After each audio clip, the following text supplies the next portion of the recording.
हरे कृष्णा, दंड प्रणाम आप सभी को। तो आज हम भगवद गीता की 5.22 श्लोक पे चर्चा करेंगे।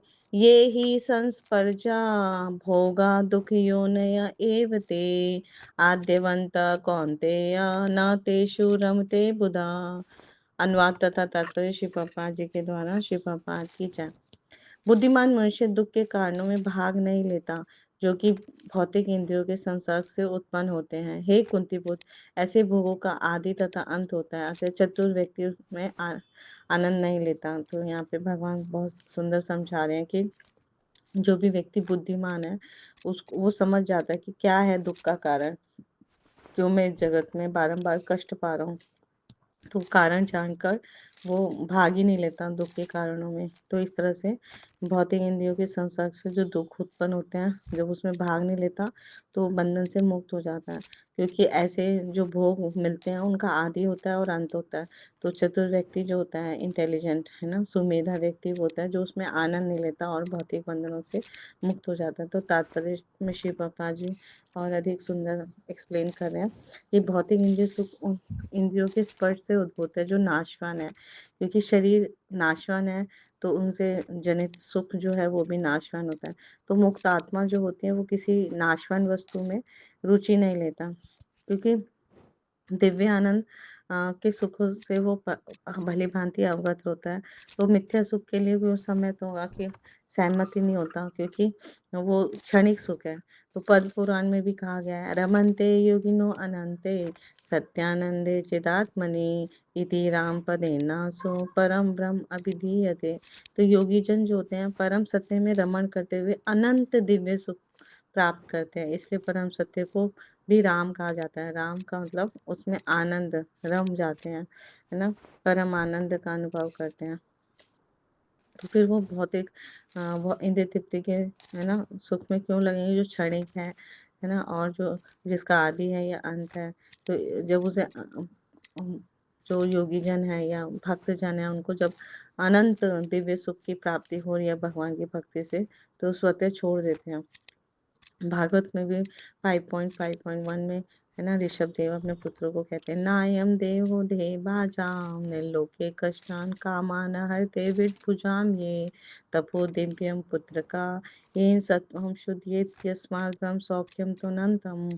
हे पुत्रो, इस मनुष्य जोनि में इंद्रिय सुख के लिए अधिक श्रम करना व्यर्थ है, क्योंकि ऐसा सुख जो है वो शुक्रों को भी प्राप्त है।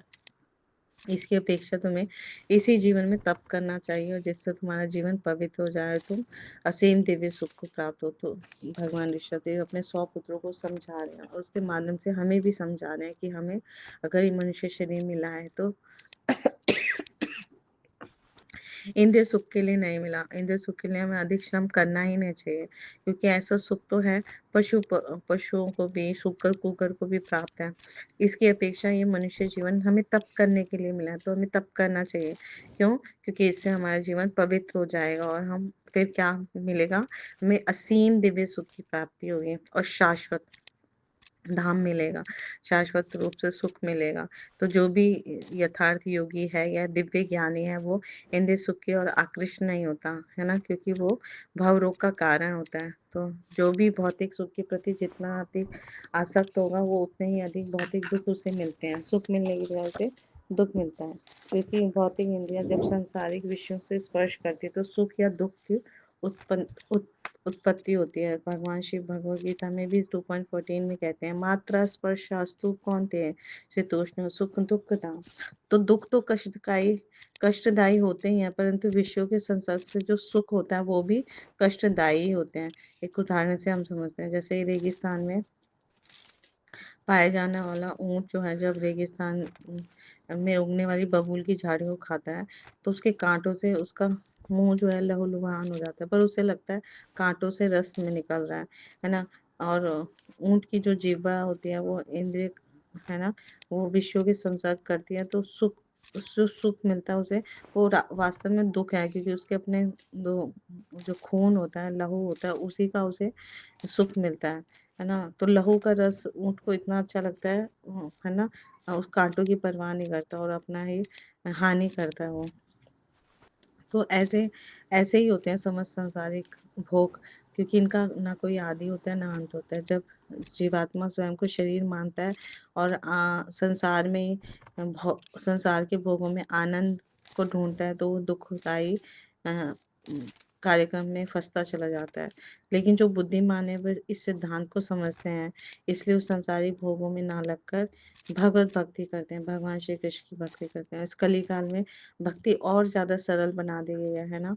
हम सभी प्रामाणिक गुरु साधु शास्त्र हमें कहते हैं कि हम जब भगवान के पवित्र नाम का कीर्तन करते हैं, हरे कृष्णा कृष्णा कृष्णा हरे हरे, हरे रामा राम राम हरे हरे। तो भगवान का पवित्र नाम इतना शक्तिशाली है, सशक्त है, समर्थ है कि हमें वो दिव्य असीम सुख की प्राप्ति कराता है, हमारे जीवन का परम लक्ष्य हमें बताता है, हमारे हृदय में सुप्त कृष्ण प्रेम को जागृत करता है।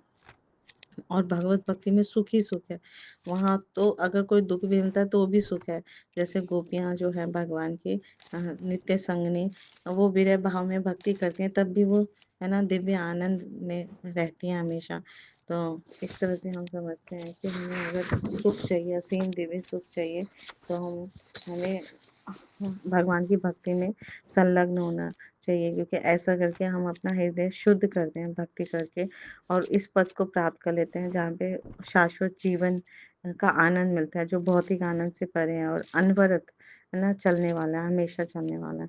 तो इस प्रकार हम अपना जीवन, मनुष्य जीवन सफल बनाते हैं, धन्य धन्य बनाते हैं। Thank you so much. Guru Maharaj की जय, श्री प्रभुपाद की जय, आप सब भक्तों की जय।